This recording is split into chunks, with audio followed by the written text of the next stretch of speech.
Oke, jadi untuk ekonomi saya memilih keterampilan saya, bakat saya di bidang basket. Ini hari ini saya akan menceritakannya. Jadi mungkin saya ceritakan dulu awal-awalnya gimana saya ke basket dulu gitu. Dan saya kenapa saya memilih keterampilan ini, karena ya sebenarnya sih awal-awalnya hobi saya bermain badminton kan, jadi kayak saya belum tertarik main basket sama sekali gitu. Jadi saya kayak masih, ya intinya nggak suka basket lah, ngeliat orang main basket ya biasa-biasa aja. Karena dulu saya main badminton tuh karena papa saya juga dulu atlet badminton. Jadi kayak diajak main badminton, kayak ya diajak main terus di les, disuruh ikut lomba sekolah, ikut lomba turnamen lah, apa-apa gitu. Yang kemudian ya saya nggak tahu apa-apa tentang basket. Nah, sampai saat dimana di sekolah itu dia ada tanding basket kan, dan kebetulan banget mereka kayak ada 11 pemain gitu kan. Kayak mereka tuh kekurangan satu orang, jadi kayak nyari satu orang lagi biar timnya lengkap. Dan ya kebetulan aja mereka timnya itu kayak milih, Hubert ayo ikut tim basket ini, kita main. Nggak apa-apa nggak bisa main gitu, dia kayak jadi kayak ngisi gitu doang. Jadi kayak ayo ikut aja. Jadi ya udah, saya ikut kan. Terus nyobain tuh lomba tanding di namanya MW Cup, tanding ya. Jadinya lama-lama saya jadi ikut tim basketnya. Dulu pas saya SMP jadinya saya ikut tim basketnya, terus jadi suka deh sampai sekarang basketnya.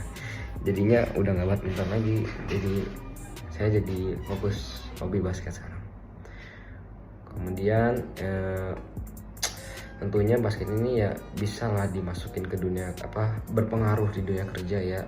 Kayak kalau misalnya niat buat berkembang terus gitu ya, bisa aja gitu jadi atlet, bisa main di IBL ya, International Basketball League Indonesia ini, bisa main di luar negeri, bisa main di Asian Games, SEA Games gitu lah.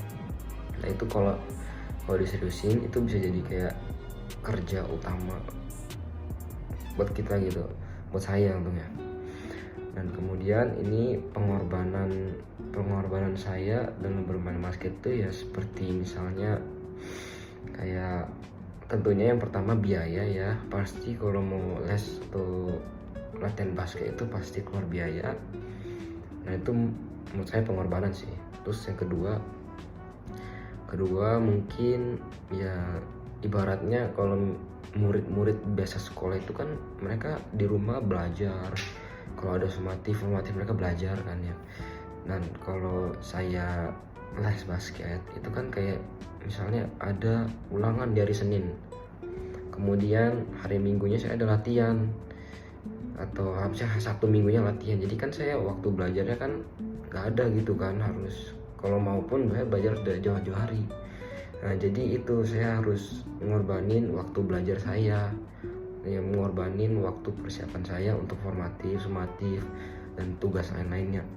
Dan itu menurut saya pengorbanan yang cukup besar sih sebagai murid ya. Kemudian ini tentunya basket bisa berdampak juga ke pertumbuhan ekonomi ya. Misalnya kayak kalau udah jadi terkenal gitu, bisa jadi influencer basketball, kayak pebasket sombong gitu kan, jadi influencer itu kan dapat endorse, dapat sponsor dari mana-mana ya, dari brand olahraga gitu kan, sponsor, dapat duit. Itu kan berdampak ya ke pertumbuhan ekonomi. Terus bisa juga kayak jadi atlet beneran ya, tetap disponsor, kayak sponsor sama sepatu brand lokal gitu kan, bisa berdampak gitu kan, kita dapat sponsorship, kita dapat duit, kan pertumbuhan ekonomi. Jadi sekian dari cerita saya ya tentang keterampilan saya. Terima kasih.